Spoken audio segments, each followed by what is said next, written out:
அன்பார்ந்த இறைமக்களே, கிறிஸ்துவின் மறுப ஜபக்குழியின் வாயிலாக இன்று உங்களை சந்திப்பதில் நான் பெரும் மகிழ்ச்சி அடைகிறேன். மக்களை, சந்தோஷமா இருக்கீங்களா? நிறைவா இருக்கீங்களா? மகிழ்ச்சியா இருக்கீங்களா? மன அமைதியா இருக்கீங்களா? மக்களே, மகிழ்ச்சி மன அமைதி இறைவன் தந்த பெரிய சொத்தல்லவா.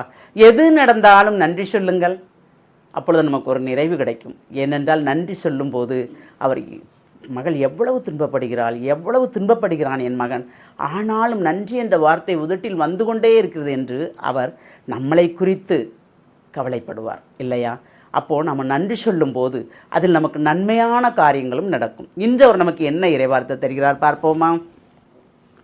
திருத்தூதர் பவுல் கொலேசியருக்கு எழுதிய திருமுகம் அதிகாரம் 3 இறைவார்த்தை 15 17 முடிய. கிறிஸ்து அருளும் அமைதி உங்கள் உள்ளங்களை நெறிப்படுத்துவதாக. இவ் அமைதிக்கென்றே நீங்கள் ஒரே உடலின் உறுப்புகளாக இருக்க அழைக்கப்பட்டீர்கள். நன்றி உள்ளவர்களாயிருங்கள். கிறிஸ்துவை பற்றிய நற்செய்தி உங்களுக்கு நிறைவாக குடிகொள்வதாக. முழு ஞானத்தோடு ஒருவருக்கொருவர் கற்பித்து அறிவுரை கூறுங்கள்.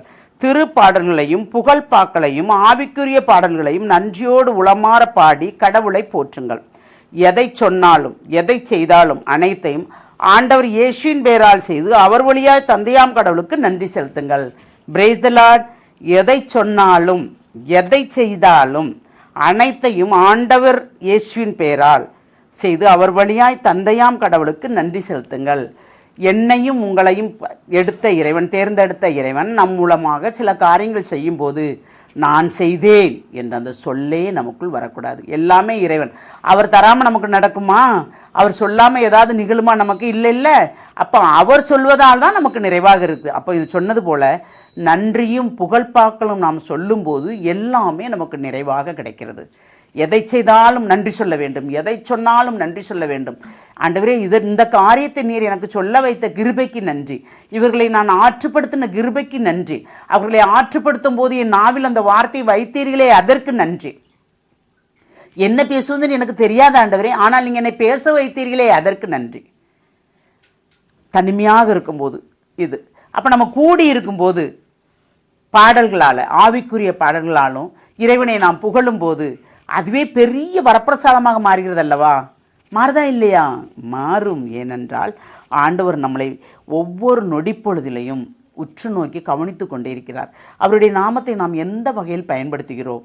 தவறாக பயன்படுத்துகிறோமா இல்லை நிறைவாக பயன்படுத்துகிறோமா என்பது இறைவனுக்கு தெரியும்.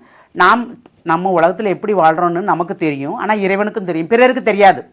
நாம் ஒரு ஆக்டிங் பண்ணுவோம் பார்த்தீங்களா? அதாவது நமக்குள்ள நிறைய பிரச்சனைகள் இருக்கும். எந்த வகையில் எப்படி பிரச்சனை இருக்குன்னு இறைவனுக்கும் தெரியும், நமக்கும் தெரியும். ஆனால் நாம் எந்த பிரச்சனையுமே இல்லாத மாதிரி நாங்கள் எப்பொழுதும் நிறைவாக இருக்கிறோம் அப்படிங்கிற மாதிரி ஒரு ஆக்டிங் பண்ணுவாங்க பாருங்கள். அது போலியான வாழ்க்கை இல்லையா? இறைவனுக்கு தெரியுமே. உள்ளதை உள்ளபடி சொல்வோம், அவரிடம் மன்றாடுவோம், அனைத்திற்கும் அவர் விடுதலை தருவார். நமக்கு தருகின்ற தேவன் தானே நம்மோடு இருக்கிறார். அப்படி தரும்பொழுது எல்லாமே நிறைவாக அமையுமா இல்லையா? அப்போ நாம் எப்பொழுதும் கூடி ஜெபிக்கின்ற பொழுது நன்றி பாடல்களும் புகழ்பாக்களும் ஆவிக்குரிய பாடல்களும் பாடும்போது இறைவனை நாம் மகிமைப்படுத்துகிறோம். இயேசுவை மகிமைப்படுத்தும் போதே அது தந்தையாம் இறைவனுக்கு மகிமையாக இருக்கிறது. ஏனென்றால் தந்தையின் விருப்பப்படி தானே இயேசு உலகத்திற்கு வந்தார் இல்லையா? அப்போ இயேசுவை மகிமைப்படுத்தும் போது தந்தைக்கு அந்த மகிமை உரித்தாகுக இல்லையா? அந்த தந்தையை மகிமைப்படுத்தும் போது அவர் நம்மளை நிறைவாக ஆசீர்வதிக்கிறார். ஏனென்றால் இயேசு நமக்காக தந்தையிடம் பரிந்துரை பேசுகிறார். அந்த பரிந்துரையின் மூலம் தந்தையாம் இறைவன் நம்மளை நிறைவுபடுத்துகிறார். அந்த நிறைவு மூலம் தூய ஆவியார் நம்மளை வழிநடத்துகிறார். அன்னை மரியாள் நமக்காக பரிந்துரை செய்கிறார்கள். அப்போ இந்த ஒவ்வொரு நாளும், இந்த நாளை நீங்கள் தந்ததுக்கு நன்றி ஆண்டவரே, இந்த நாளை எங்களுக்கு செயல்பட வைத்ததற்கு நன்றி ஆண்டவரே என்று சொல்லி ஒவ்வொரு நாளும் இந்த நாளை நாம் கடந்து வரும்போது எந்த சுமையுமே நமக்கு இருக்காது. எல்லாமே லேசான காரியமாக இருக்கும். அந்த வரத்தை கேட்போமா? வாழும் வள்ளலே இறைவா, ஆமாண்டவரே, எங்களை படைத்தவர் நீர். எங்களுக்கு எது தேவை என்பது உமக்கு தெரியும் ஆண்டவரே. அந்த தேவையை அறிந்து எங்களுக்கு உடனுக்குடன் உதவி செய்பவர் நீர் ஆண்டவரே. அந்த உதவியை பற்றி நாங்கள் மட்டும் இல்லாமல் பிறருக்கும் நாங்கள் உதவி செய்வதற்குண்டான ஆற்றலையும் வலிமையும் எங்களுக்கு தந்து எங்களை தூண்டுகிறீரே, அதற்கு நன்றி ஆண்டவரே. இவ்வுலகில் வாழும் நாள் வரைக்கும் உமக்கு உகந்த வாழ்க்கை வாழும்படியும் உம்முடைய நாமம் மகிமைப்படும்படியும் நாங்கள் செய்கின்ற ஒவ்வொரு காரியங்களும் உடைய கருத்துக்கள் ஒப்புக் கொடுக்குறோம்ப்பா. இதுவரைக்கும் பாதுகாத்த தேவன் எங்களை இன்னும் பாதுகாப்பார் என்ற நம்பிக்கையோடு எங்களை முழுமையாக உம்முடைய இரக்கத்துக்கு ஒப்புக் கொடுக்கிறோம். ஜெபம் கேட்கும் நல்ல பிதாவே.